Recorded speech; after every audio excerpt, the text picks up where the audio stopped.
Are you wanting to move to Seattle, Washington, and you're wondering what the cost of living is like for 2023 in Seattle? Well, in this video, I'm going to tell you all about the cost of living for 2023 in Seattle, Washington.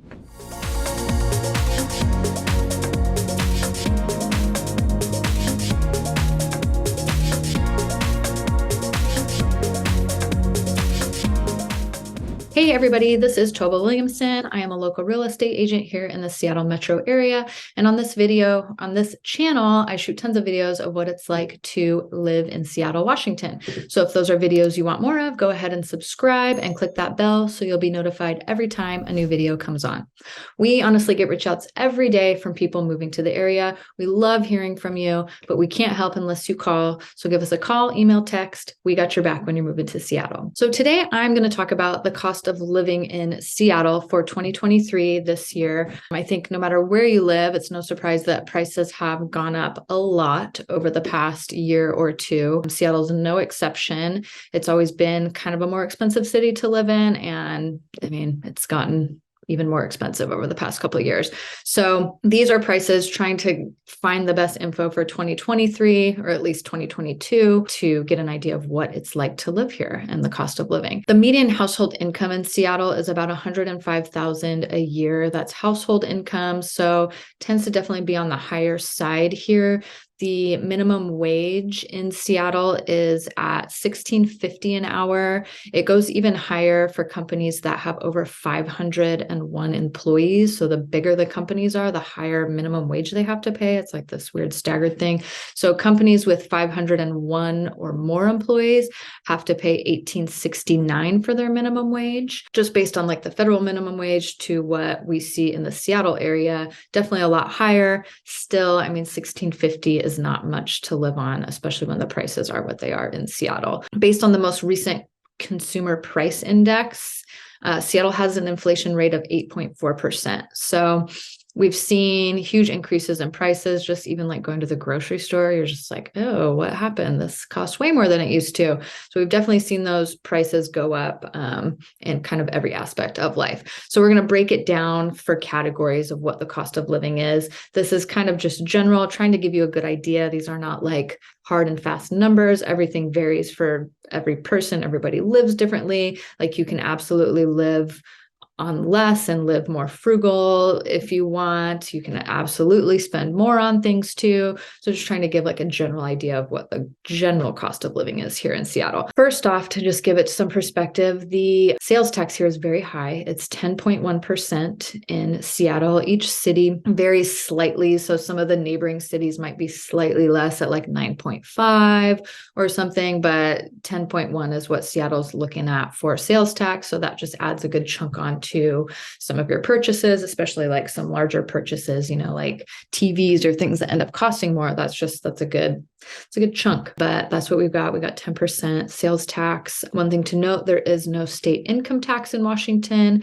So that's a benefit. You're not having to file an extra set of taxes every year. You just do your federal ones. Property taxes, if you own a home in Seattle, it really varies based on the city, but it's about 1%, give or take, of your assessed value. So, and that can change year to year based on your assessed value. Your values can go up, and that's been kind of the case for the past few years in Seattle, as values have been going up and people are seeing like these major increases in their property taxes. But still, based on like other areas in the country, we're kind of like mid-range. I know I have friends from like the East Coast and they're just like, oh, property taxes are ridiculous. Like they're not as bad here. So, but I'd say give or take 1% about of the assessed value. And it can change too, based on like each year, different levies are passed and they tax, usually like school levies go in towards the property taxes that you pay. So if there's levies that have been passed, then your taxes can increase or decrease based on that too.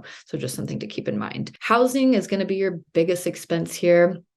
Again, it's no secret that it's higher here than a lot of places. So the average rent for Seattle, you're looking at about $2,300 a month, and that's for about a 700 square foot apartment. Definitely can vary. The further out you live, if you're not like right downtown or in some of these more desirable neighborhoods, it can be a little bit less. Smaller homes will be a little bit less, but yeah, I'd say you can get less. Like studios you can get for under 2,000 probably. It just depends on kind of what the amenities you want and just the lifestyle you want to live, but it's a pretty good chunk. As far as purchasing a home, median home price in Seattle for December of 2022 was at $875,000. That's for about an 1,800 square foot home. So again, it's pretty expensive here. You can definitely find homes below that, but they're going to be a lot smaller, maybe in some of the less desirable neighborhoods with not as many activities or things to do nearby.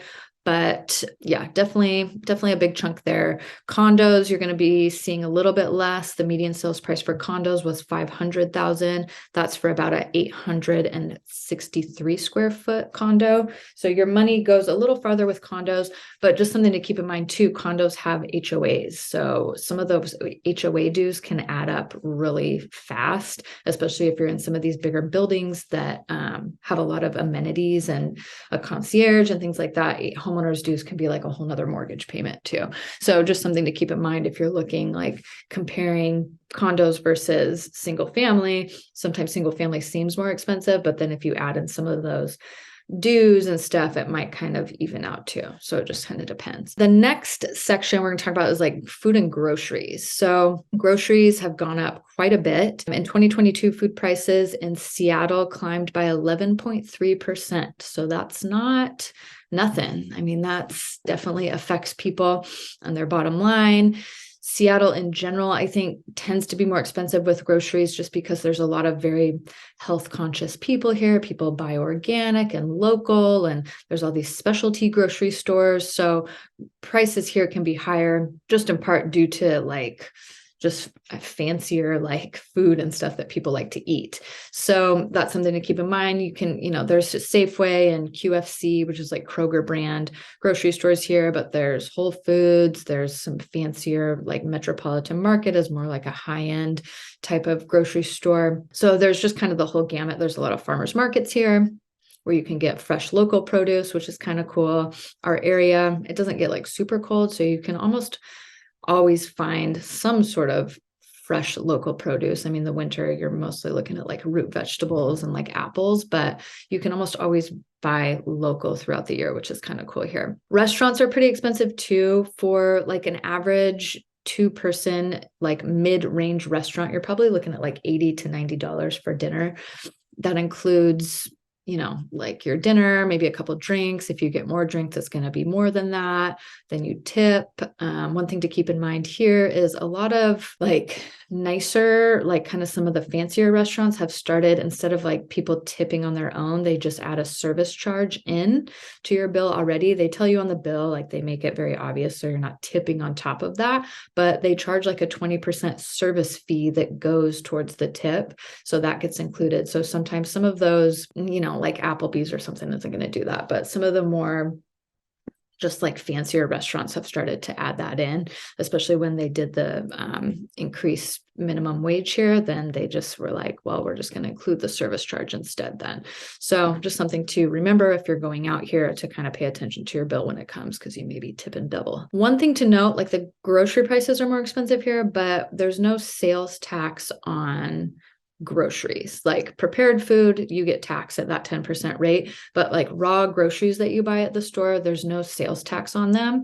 So that's, kind of nice. I don't know if it makes up for the higher prices, but you don't have the sales tax. Alcohol is taxed, I think, what is it, like 20%? It's taxed very high here. We have like sin taxes. There's like an extra tax on soda too. So if you drink a lot of soda, there's like an extra little tax on that. So some stuff gets taxed higher than others, but basic, like straight up groceries that are raw that you take home and prepare, there's no sales tax on them. So monthly average for people spending on groceries is about $400 a month. That's like a single person, maybe a couple would spend that much. If you have kids or a family, you're absolutely going to spend more than that, especially if you're shopping at some of the more boutique, like specialty stores, and you buy everything organic, then that bill kind of gets higher and higher. But like I said, there's a lot of farmers markets that you can go to There's a company, it's called Smith Brothers around here. And they, like back in the day, they were like the milk delivery guys, and they still do that. You can order milk from them and they deliver it to your door every week. You have like this little like insulated box on your doorstep, and they deliver milk, yogurt, whatever, all of those kind of basic necessities. And there's other things as well. So that's kind of a cool thing that you can do. You don't have to go out and go shopping every week. They just deliver it to your door. And the prices are pretty reasonable and like comparable. It's not like you're paying way more money for that service. So it's kind of a cool thing. And Seattle, they have all the, meal prep services here, like HelloFresh and all of that. Like people can do that too for getting some groceries or weekly meals. But some averages just for like prices of things, just looking at like the Safeway website. I mean, a loaf of bread, you're looking at probably like $3.29 for just your basic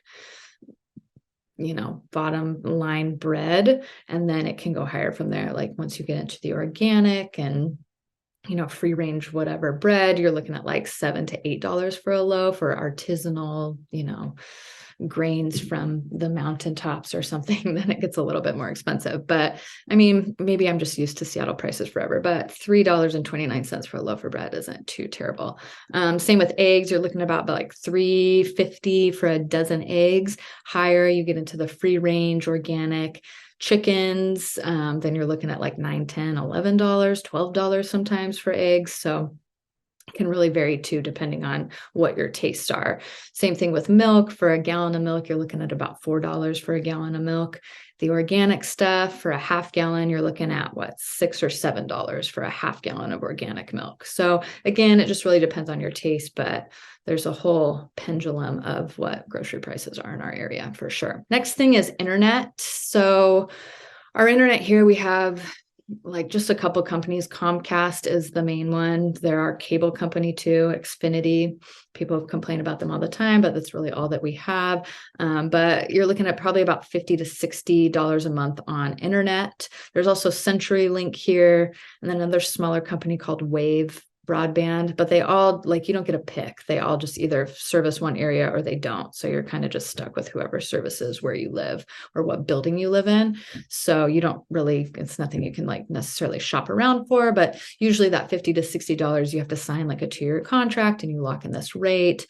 And then when that contract's over, your bill will go up to like $80, and then you just have to like re-sign another 2-year thing. It's just the way it is. But I think that's kind of standard for most areas, maybe not. But the one thing to note here, even like the lowest speed here seems to be pretty good and do like what you need it to do, especially just like if you're kind of maybe just one person working from home and streaming video, you can get away with the lowest speed. The internet here is pretty good. There's a lot of tech companies here. It's a very, I feel like, tech place. I mean, every restaurant or coffee shop that you go into has free Wi-Fi. The library, I feel like there's just Wi-Fi all over the place. So you can even, I mean, if you don't watch streaming or anything and you just want to go to the coffee shop to work, like you could probably get away without internet if you had to, and just going around to places. So yeah, internet would be about $50, $60. Utilities, we tend to be below the national average, apparently, just because there's a lot of hydroelectric power here, and which brings the cost down, I guess. Usually, I think they say like count on maybe $200 a month for your utilities, electricity, maybe gas, if you have gas, water, sewer, garbage. That all varies. I feel like it can vary. If you live in a tiny studio, you're obviously going to pay way less than that, especially in a newer building that's insulated well. Your electricity bill is probably not going to be $200 a month, but it just all depends on how hot or cool you like it. Seattle does have a lot of really old houses that have really bad insulation and like original windows. And so those can just like suck the energy out of your house. So it just really, really depends on where you're living or type of house you are. If you just crank the heat all the time, you're cold and you want it hot, like you're obviously going to be spending more. Probably a good range. One thing to note, if you're moving here and you're renting, typically water, sewer, garbage is usually paid by the landlord and included in the rent. Not all the time. It's really up to the landlord, but a lot of times those utilities are included. If not, you might have to pay out of, extra. So it just really depends, but rentals, usually that's included. If you're buying your house, you do have to pay for that. And that can be, I think garbage is maybe like $50, $60. Water's the big one, probably costs maybe $100 a month or I'm sorry, sewer is the big one. Water, sewer is like billed on the same bill, but maybe like 100, 150 a month. It just depends on what you do and how often you use stuff and how big your family is. One thing to note as far as like electricity costs, we don't get super hot in the summer or super cold in the winter. So it's doesn't typically freeze here. It's pretty rare when it does. So your heating costs are not going to be quite as much as some other areas of the country that are full-blown like snowy winters all the time. And same thing, the flip side, in the summer, it's usually pretty pleasant here. AC is not a very common thing. Some places have it. More and more people are wanting it and installing it in their homes, but it's not very common. A majority of the people and homes in the city do not have air conditioning, so that does lessen your electricity bill. You can add it, and I know we've been seeing more forest fires and things that are happening in the summer, and it can get really smoky for like a good week or so, and it's nice to have AC. You keep those windows closed and not get all the smoke in. So I know there's been just more people that are wanting AC, but it's not very common, so that does kind of save on your electricity bills also. What else we got? Gas and transportation. Gas is more expensive here than other areas. We're still, it's January 2023 right now. We're still about $4 to $5 a gallon. It really depends on where you are in the city or like the suburbs. The further out you get from Seattle, it tends to be more expensive or less expensive, besides the east side, which is like Bellevue, east of Seattle, which is more expensive. So it just really depends. If you're in like one of those nicer neighborhoods, the more expensive neighborhoods, the gas is going to be more expensive there. If you're in a less expensive neighborhood,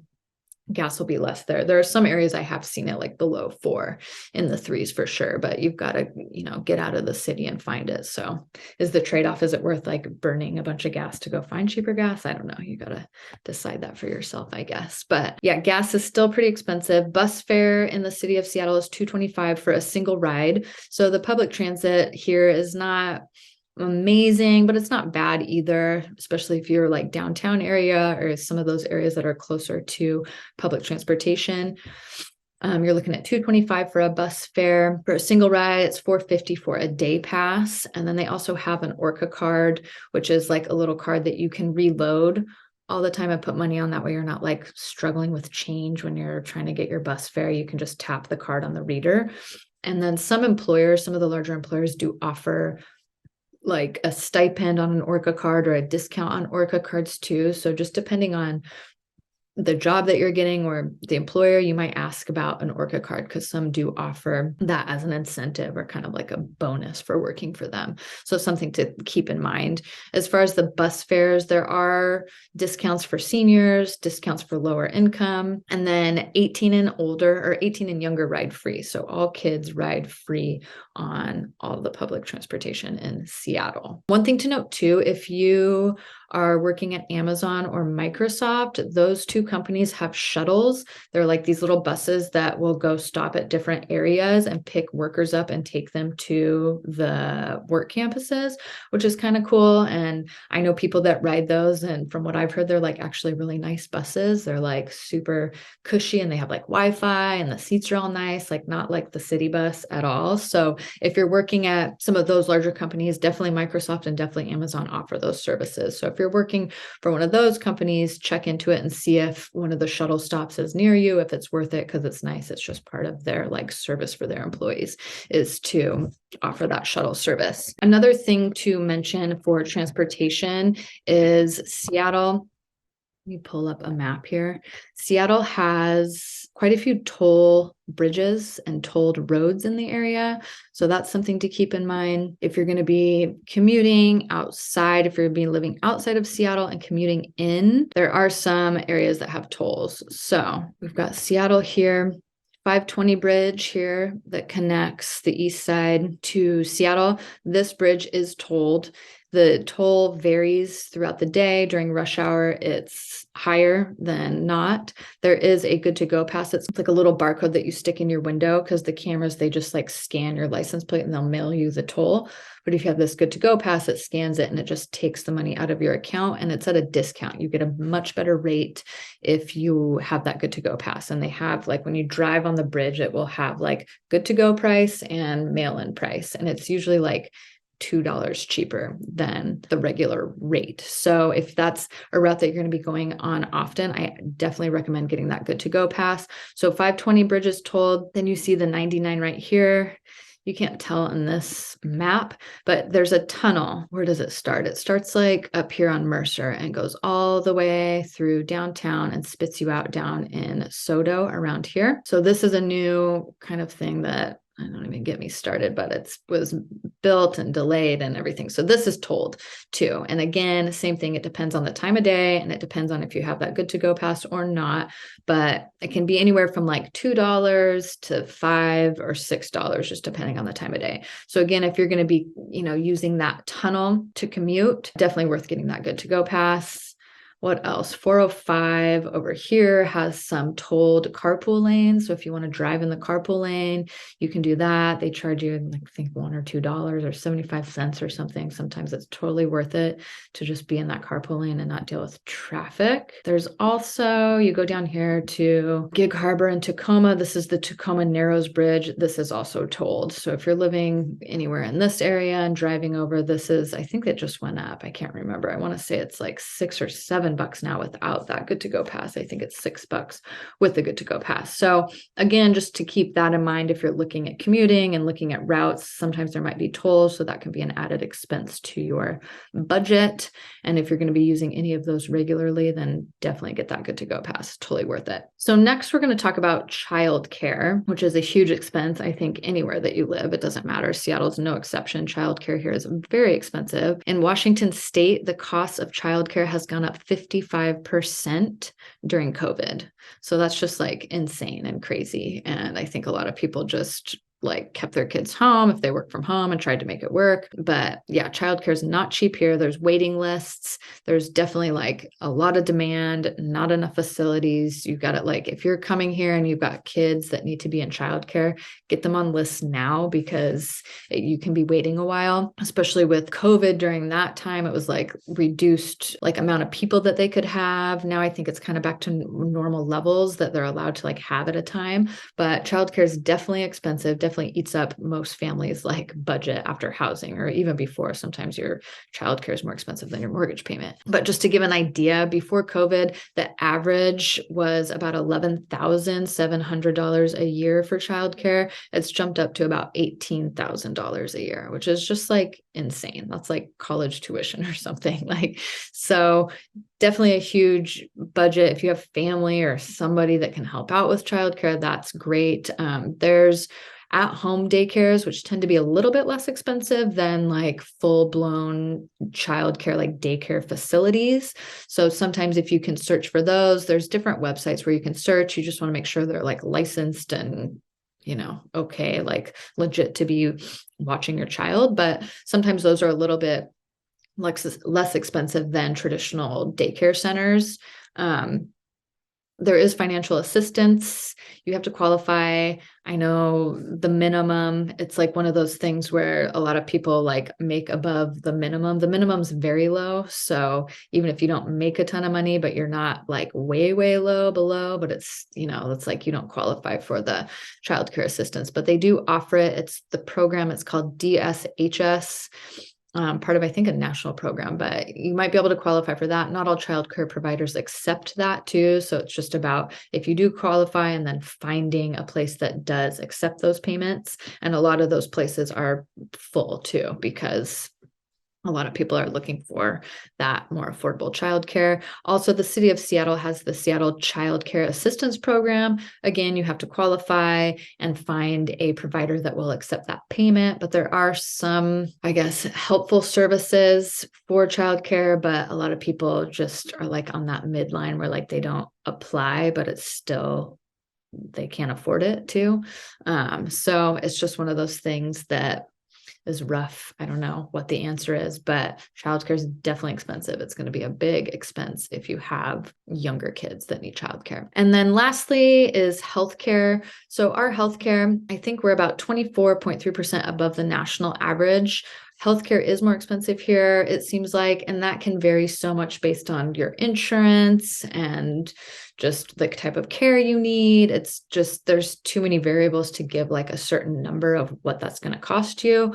But there is a lot of high quality like hospital services here. This area is known for our quality hospital centers. There's a ton, and medical research facilities. Like there's so many options here, which is good. Like, yes, it might be more expensive, but you have like so many different options based on the care that you need. So it might be more expensive, but it is definite quality health insurance.